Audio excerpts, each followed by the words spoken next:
حامدا و مسلیا اما بعد،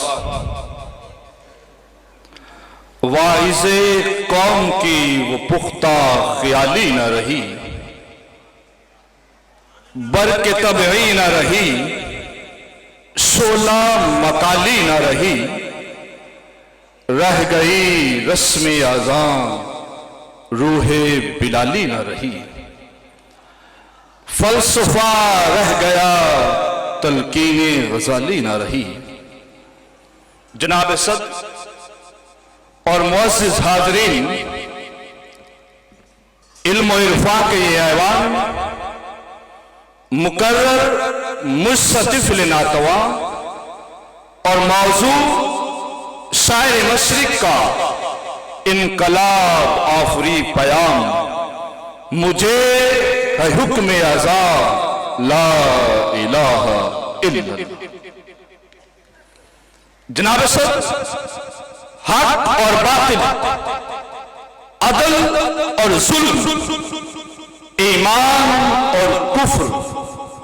ازل سے ہی برسر پیکار چلے آ رہے ہیں۔ باطل اپنی تمام تر ضلالت و شیطنت میں پنجہ آزما ہے، جبکہ حق کے داعی پابند سلاسل ہو کر بھی حکم اعضاء کی تعمیل میں کمر بستہ ہے۔ طاغوتی طاقتیں ہمہ وقت حق کو چھپانے میں مصروف عمل ہیں، تو ایسے میں یعقوب و یوسف کا جھوٹے خداؤں کے پجاریوں کی مجالس میں علم حق بلند کرنا، فرعون جیسے ظالم کے سامنے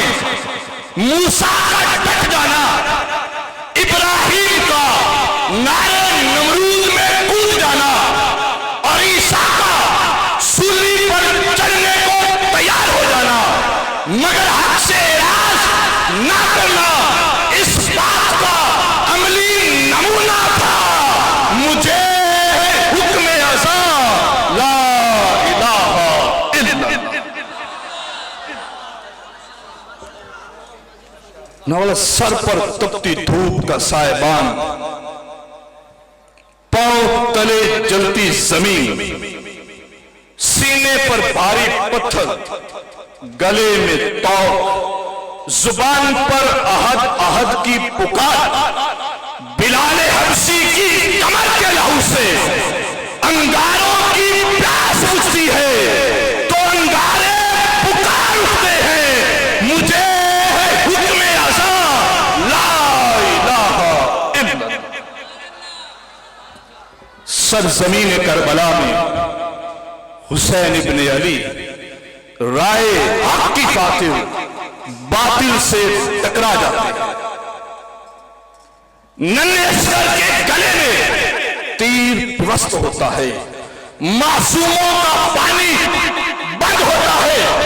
71 افراد کے ساتھ ساتھ امام علی مقام بھی اپنی گردن کٹوا دیتے ہیں، تو کربلا کے ذرے ذرے سے یہی آواز آتی ہے، مجھے حکم ازا لا الہ الا اللہ۔ دامن داستان ہستی میں صدیق اکبر ہوں یا عمر فاروق، عثمان غنی ہوں یا حیدر کرار، سیف اللہ ہو یا ایوبی، قاسم ہو یا غزنوی، زمین کے چپے چپے سے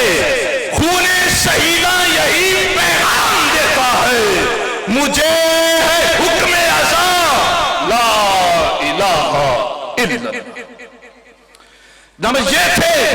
لا الہ کے وارث، ہمارے اسلاف جو موت کی آنکھوں میں آنکھیں ڈال کر حکم اعضاء کی تعمیل کر رہے تھے، مگر بقول اقبال وہ تو تھے آبا تمہارے، تم کیا ہو؟ اور ہمارا حال یہ ہے کہ آج ہم اپنی بربادی کا الزام دشمنوں کو دے رہے ہیں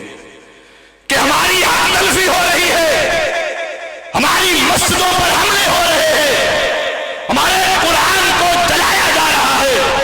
قرآن پر مقدمہ چل رہا ہے، ہمارے پرسنل لا میں مداخلت کی جا رہی ہے، دشمنان اسلام ہم کو ترقی نہیں کرنے دیتے، عالمی سطح پر ہمارے خلاف تحریکیں چل رہی ہیں، کشمیر میں، فلسطین میں، ایران میں، عراق میں، شام میں، افغانستان میں، برما میں ہمارا قتل عام ہو رہا ہے، ہمیں فسادات میں چونکا جا رہا ہے، ہر طرف الحاد و ارتداد کا ماحول بنایا جا رہا ہے، ہم بڑے فکر مند ہوتے ہیں، روتے ہیں، دعائیاں دیتے ہیں کہ ہمارے ساتھ ایسا کیوں ہو رہا ہے؟ جناب من، تو ہمیں سوچنا چاہیے کہ ہمارے ساتھ ایسا کیوں ہو رہا ہے؟ آج یہ امت مغرب کے ہاتھوں کھلونا کیوں بنی ہوئی ہے؟ طاغوت کے سامنے سجدہ ریز کیوں ہے؟ اس لیے کہ ہم حکم اعضاء کی تعمیل کچھ یوں کر رہے ہیں کہ جب رب نے کہا کہ میں وحدہ لا شریک ہوں تو ہم IMF اور ورلڈ بینک کو اپنا الہ سمجھنے لگے، ہم امریکہ اور روس کو اپنا آقا سمجھنے لگے، جب رب نے کہا اقیموا الصلاۃ ہم بڑھاپے کا انتظار کرنے لگے، رب نے کہا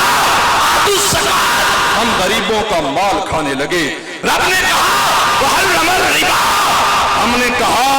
سود کے بغیر ملک چل نہیں سکتا، رب نے کہا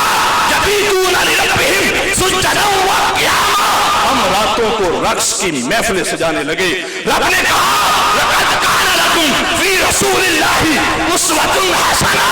ہم یہود و نصارہ کی پیروی کرنے لگے، رب نے کہا اشداء علی الکفار ہم کافروں کے گیت گانے لگے، رب نے کہا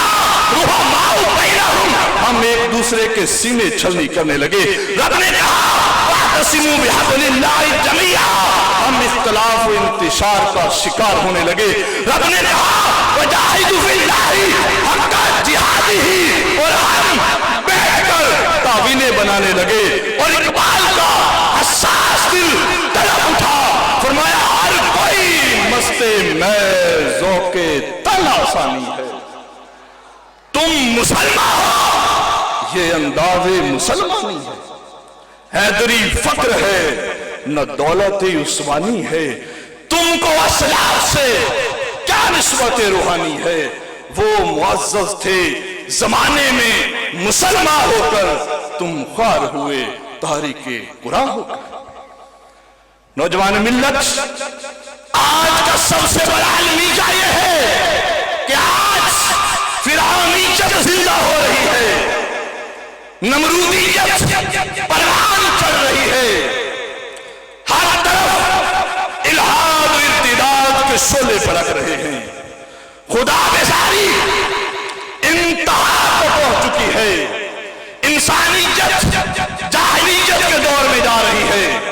اللہ کی زمین پر بغاوت عام ہے، آج لات و حبل تو نہیں، منات و عزا تو نہیں، مگر آج امریکہ اور فرانس ہے، آج G5 ہے، G7 ہے، G8 ہے، IMF ہے، ورلڈ بینک ہے، جو قوموں کو اپنے در پر چکا رہے ہیں، عصر حاضر کے ان فرعونوں کے لیے اب کسی موسیٰ کلیم کی ضرورت ہے، دور جدید کے نمرود کے لیے اب کسی ابراہیم کی ضرورت ہے کہ یہ دور اپنے ابراہیم کی تلاش میں ہے، صنم قدا ہے جہاں لا الہ الا اللہ۔ اب ملت کے نوجوانوں یاد رکھو، اس دور کا ابراہیم ہم کو اور آپ کو بننا ہے، ہم کو اس صنم قدا عالم میں نعرہ توحید بلند کرنا ہے، ضرب کلیم سے فرعونیت کو ہلاک کرنا ہے۔ آج انسانیت ہمیں پکار رہی ہے، نمرودیت کے چنگل میں گرفتار ابدیت ہم سے شکوہ کر رہی ہے، فرعونیت کے نلگے میں گری وحدانیت کی روح آج ہماری راہ تک رہی ہے کہ اے ابراہیم رحیمی نسبت رکھنے والوں، اے محمد عربی کا مشن سنبھالنے والوں، اٹھاؤ اور لا الہ کو تھامو اور جماعت کی آستینوں میں چھپے بتوں کو پاس کر دو کہ اگرچہ بت ہیں جماعت کی آستینوں میں، مجھے ہے حکم اعظم لا الہ الا اللہ۔